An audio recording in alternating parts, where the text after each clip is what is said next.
Hello, my name is Alan Williams, and welcome to another episode of History Matters, the podcast of the Canadian Institute for Historical Education. The CIHE's goal is to promote historical literacy through education, research, and engagement in the public square. We regularly stage live events that bring together some of Canada's leading historians and thinkers. In this special episode of History Matters, we present a recording of journalist, author, and political commentator David Frum, with a talk entitled Settlers and Colonialists, given at a live CIHE event in Toronto on December 4th, 2024. In this thought-provoking talk, Frum explores how the term settler colonialism has been used to reinterpret the history of nations like Canada, the United States, and Israel, and what that means for how we understand our past and our identity today. Whether you agree or disagree with his perspective, Frum challenges listeners to think critically about history, language, and the narratives that shape modern political discourse. We hope you enjoy it, and now here's David Frum. My name is Don Cranston. I am a member and soon-to-be board member of the Canadian Institute for Historical Education. Gordon Walker has a very good habit of being able to twist people's arms effectively and say, yeah, I'll do it.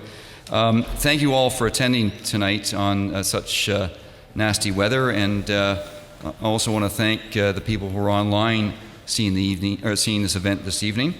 I also would like to acknowledge two people in the crowd tonight. With us is David Wilson, the general editor of the Dictionary of Canadian Biography, and we also have Donald Wright, the president of the Canadian Historical Association, with us, so welcome. I had the honor of presenting our guest speaker tonight, and I asked for a quick bio, and I thought it would be many pages long. David is an example of gentlemanly understatement. So David is a staff writer at The Atlantic and a contributor to The Hub Canada, of which I am a subscriber, sir.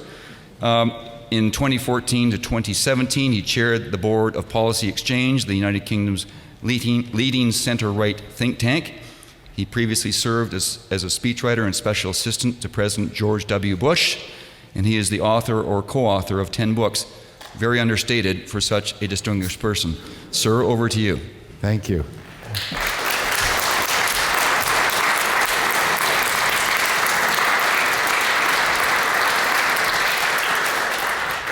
Well, I am very honored and moved to be here, not least because this site has some special memories for me, which I didn't appreciate because I hadn't registered the address until I walked in.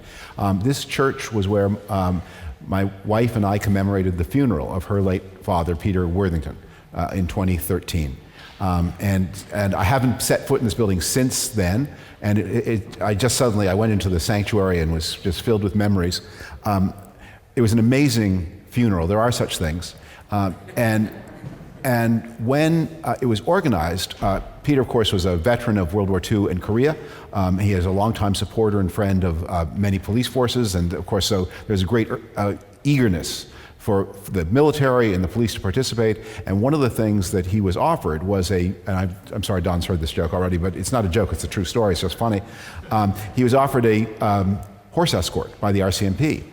And of course, his widow, my mother-in-law, my wife, they were very moved, but they recalled that Peter's father had founded the Canadian Armored Corps. And while he regarded the Germans as his adversary, the cavalry were the enemy. And so the horses were graciously refused, and instead we got a K9 unit, because he was always a huge dog fancier, and so there were 10 Alsatians out there at attention escorting us. It is also a wonderful thing here to be here with people who care about the history of Canada. It is a strange thing that such a subject should be so intensely controversial, yet here we are. I do want to say one thing about the introduction before I go on to the remarks, which is it isn't that I'm so modest. It's that when I was working in government, one of the things I learned was the shorter the title, the more important the job. For example, president was a very good title. I had the single longest title in the entire presidential office. I was special assistant to the president for economic speechwriting. And that gives you an idea of just how low the stairway I occupied. Now, Because of the sensitivity of the subject, I'm going to do something tonight I almost never do, and that is speak from a text, which presents two dangers. The first is I may go too fast. So just if I start, please holler. The second is I actually have no idea how long I'm going to take. If I speak off the cuff, as I normally do, or from notes, I have a clock in my head. I know exactly 24, 36, 38 minutes, and I know how to stop in time. I didn't have the opportunity to time this. My sister Linda, who lives around the corner, who I was spending the afternoon with her, and we printed this thing out on her printer, and neither of us have caught up to the latest evolution in printer technology, and we had so much difficulty with the printer that I didn't have a chance to read it out loud and time it. So I don't know how long I'm going to take. Again, it may be too long. I'm just going to have my watch in front of me, and if I seem to be running wrong, I'll just stop wherever. And if that means losing the juicy bits, so be it.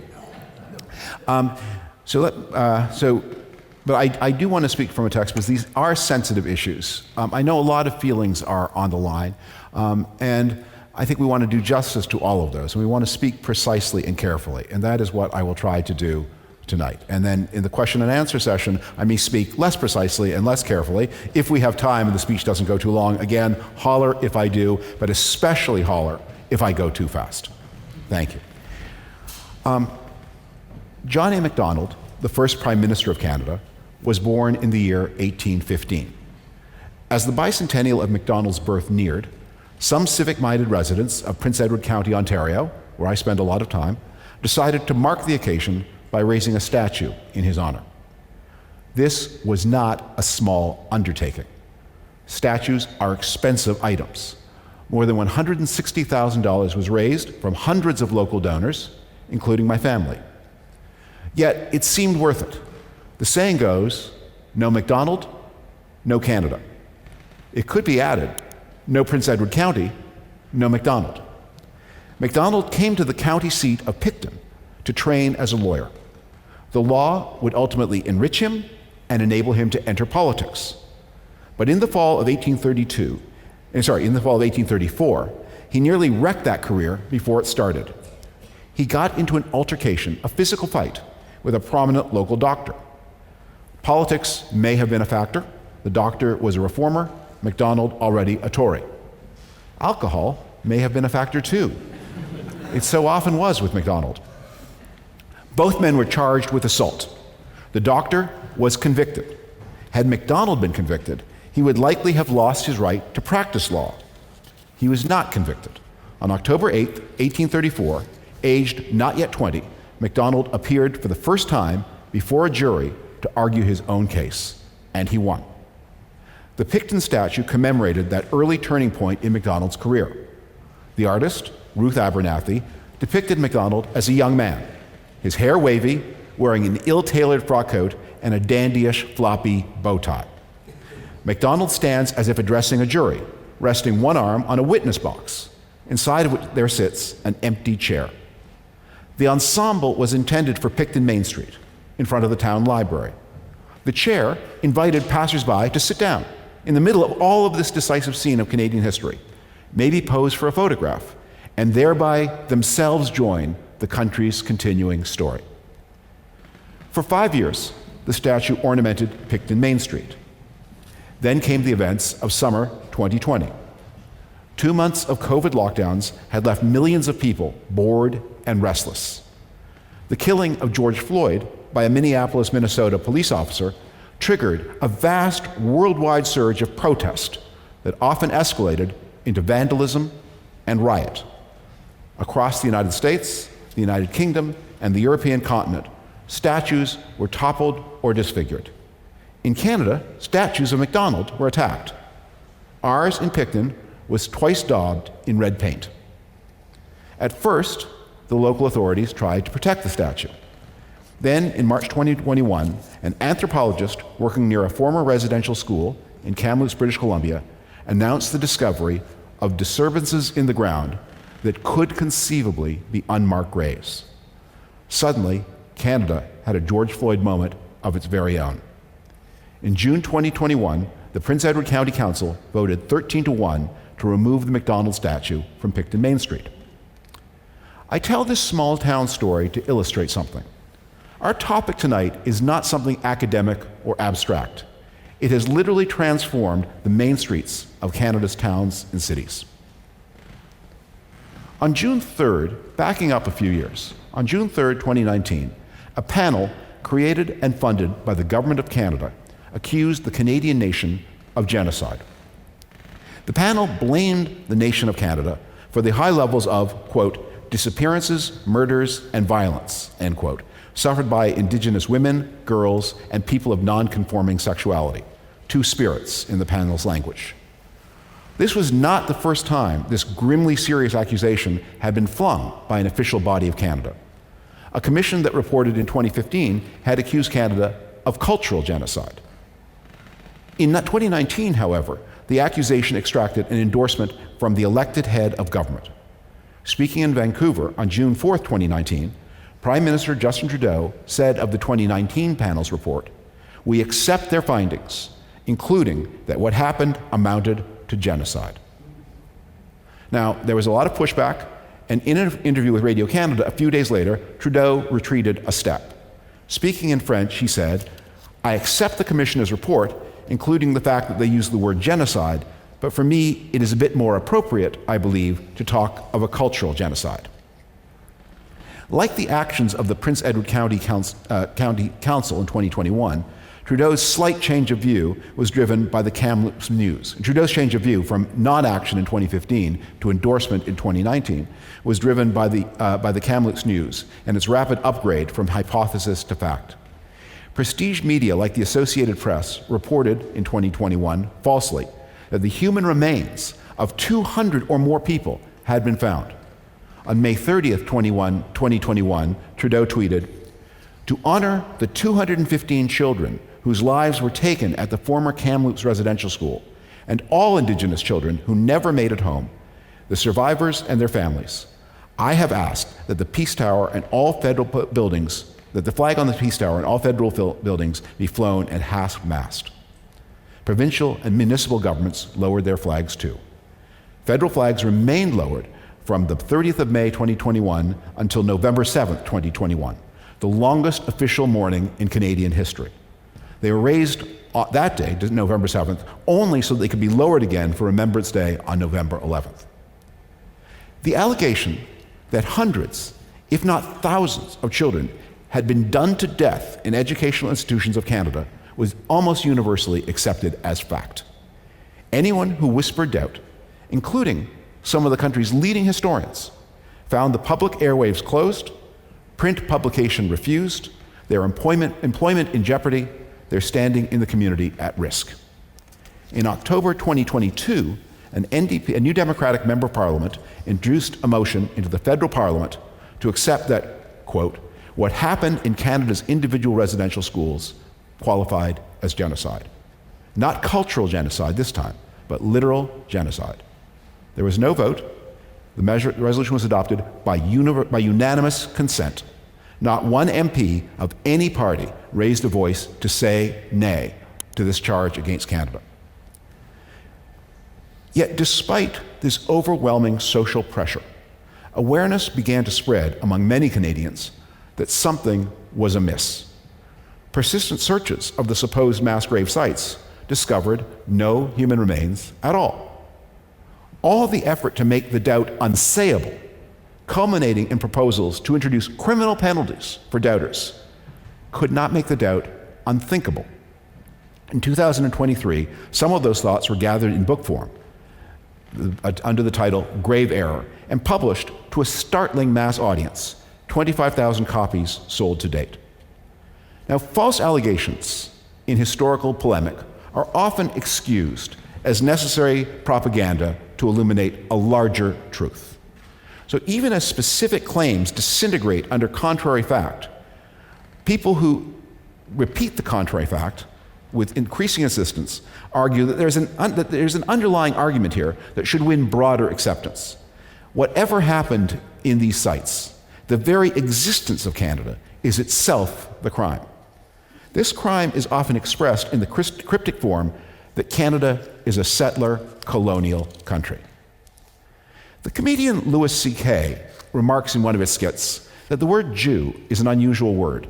in that it's simultaneously the perfectly accurate and correct term for the group under discussion, but also, depending on how it is pronounced, a vicious slur. He's a Jew is perfectly polite. He's a Jew is not. So it is with settler colonial society. It is, of course, true that Canada, as we know it, has developed from a string of European colonies peopled by European settlers.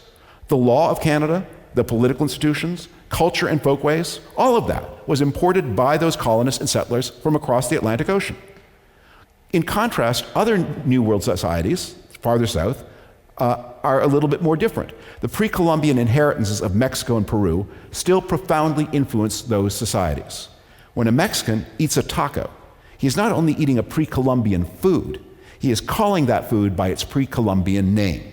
And so for many aspects of daily life, there's no equivalent pre-Columbian impress upon Canada because there were too few people living here to make such an impress. Perhaps 200,000 people, possibly 500,000, in any case less than the population of present-day Kitchener-Waterloo in the entire vast half-continent from what's now Newfoundland to what's now Vancouver Island.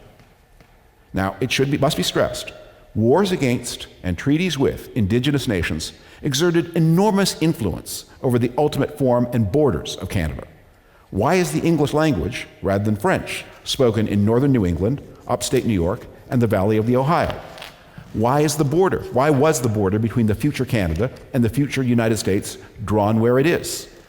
The answers to those questions were determined in great part by the 2-century, four-way struggle between French and English colonies in North America and their respective indigenous allies and enemies. But the content of the society within those borders, that was determined by the settlers themselves, for reasons that nobody alive at the time could properly understand. The encounter between Europe and America triggered one of the greatest demographic calamities in the history of the human race. The Americas were first peopled by wanderers from Siberia into Alaska. Those wanderers pushed southward over a long period of time, and over that same period, the Americas became inaccessible to the Old World except by sailing technologies that would not be invented for many thousands of years. Over those thousands of years of separation, the Americas and the Old World experienced very different histories of epidemic and disease. When the two halves of mankind met again after 1492, they infected each other in ways neither had ever experienced or could possibly have imagined. The diseases carried by the Europeans proved much more deadly to the Americans than the other way around. The indigenous population died in horrifying numbers. In densely populated Mexico, the population shrank, it is now estimated, by some 90%. The numbers for what's now Canada must have been fearful too, and from a much tinier starting point. Such a calamity must have convulsed the afflicted societies. Former structures of authority and belief must have been shaken, former gods discredited. The ability to defend themselves against the incursions of the Europeans was broken by microbes as much or more than by the newcomer's superior military technology. Now, all of human history is full of stories of conquest. The Arabs explode out of the desert to impose Islam upon the Middle East and North Africa. King William and his Normans cross the English Channel in 1066. The Manchus overthrow the Ming dynasty to rule China. For that matter, there are plenty of such stories in the pre-Columbian history of this hemisphere. When we read land acknowledgments about the different nations that hunted or farmed on the location of what is now Toronto or Montreal, we are reading lists of invaders and invaded, victors and vanquished, enslavers and enslaved. But through most of history, conquest has only very slowly, if at all, altered underlying social and demographic realities.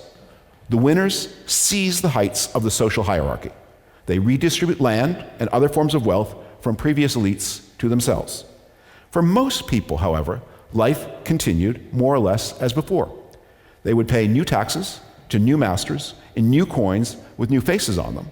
But their patterns of work, their religious faith, their language, their family organization, and funeral rituals, those would change only very slowly, if they changed at all.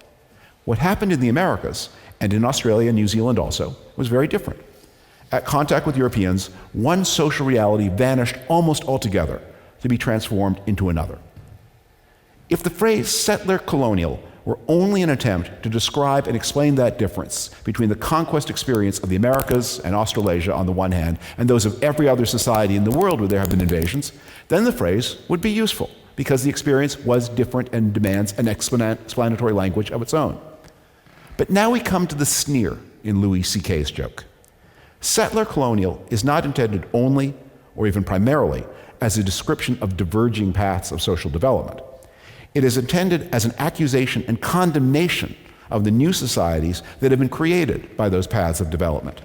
And there is something very peculiar and indeed dishonest about this critique of settler colonial societies in Canada and elsewhere in the world. Moral critique is always based on an implied moral alternative. When socialists denounce enterprise societies, they do so because they believe, falsely in my opinion, but not in theirs, that they possess knowledge of a distribution, as a different and superior code for creating and distributing material wealth. When Islamists attack secular societies, they do so because they believe, falsely in my opinion, but not in theirs, that they possess privileged access to the attentions of God and privileged access to his commands for how men, and especially women, should live.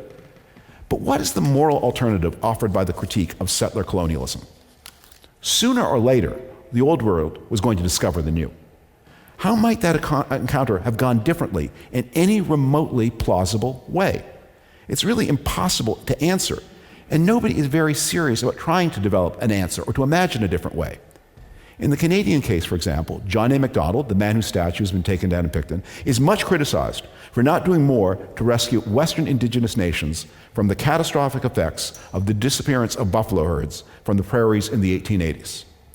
At that time, the West was connected to central Canada by a single line of railway. The Canadian government was a puny infant organization with a handful of employees. It lacked capacity to deliver unemployment relief it would lack capacity to deliver unemployment relief to the most developed sections of the country for another half a century. And if it had miraculously developed capacity to deliver relief to the prairies, what would be said then? Indefinite welfare relief produces social ills that government commissioners today denounce as genocide. The alternative to welfare relief, schooling people to acculturate the buffalo-deprived people into a modern farming and industrial society, is likewise denounced as genocide. Nobody has any world idea of anything that might have been done differently with plausible, better effect. And anyway, anything that might have been done differently would have depended entirely on railways, on the taxing power of the federal government, on the resources of the central and eastern Canadians to be taxed, on some form of organization to deliver those resources where they were needed. In other words, on the wealth, technology, and bureaucracy that only existed in the first place because the settler colonial society, in the neutral sense of that term, had developed them. Even the idea that people on the eastern end of that long, thin railway ribbon owed a duty of care, even the idea that people on the eastern end of a railway ribbon owed a duty of care to people on the western end, thousands of miles away, solely because both inhabited the same fiction of a national territory under the same sovereign, is itself a cultural product of Canada's settler colonial history. The concept of Canada, the concept of the connection, is itself an invention. In other words, there is nothing more settler colonial than the system of beliefs that so negatively judges settler colonialism. The preamble to the American Constitution pledges to build a more perfect union. That's not an exclusively American ideal. The striving to make society more just is a defining aspect of liberal democracies. Equal rights for all, equal opportunity to make the most of inborn talents. These and other ideas like them emerged in specific places, specific times, and under specific conditions. These ideas have since spread about the world, but they were inspired and carried by the same eruption of creative energy that carried settlers across the North Atlantic. To the extent that a modern liberal democracy has failed to deliver on those promises to any category of its people, whether defined by race, or by sex, or by indigeneity, or by any other characteristics, then it is the duty and pride of that democracy to correct the wrong. There are passages of guilt in everyone's history to remember and expiate, and history should always be told in full. But we don't correct past wrongs committed in a liberal democracy by by defaming the ideal of that liberal democracy itself. You live in a good and just society. You owe honor to those who built it for you, to the sailors and soldiers and airmen and merchantmen who fought the wars that kept you free, to those who built its roads, laid its rail, dug its seaways, to the authors of its laws and the framers of Confederation, and yes, to the colonists and settlers who set everything in motion and created for you the country you love. Let me pause there. And the time has not been too bad. Thank you.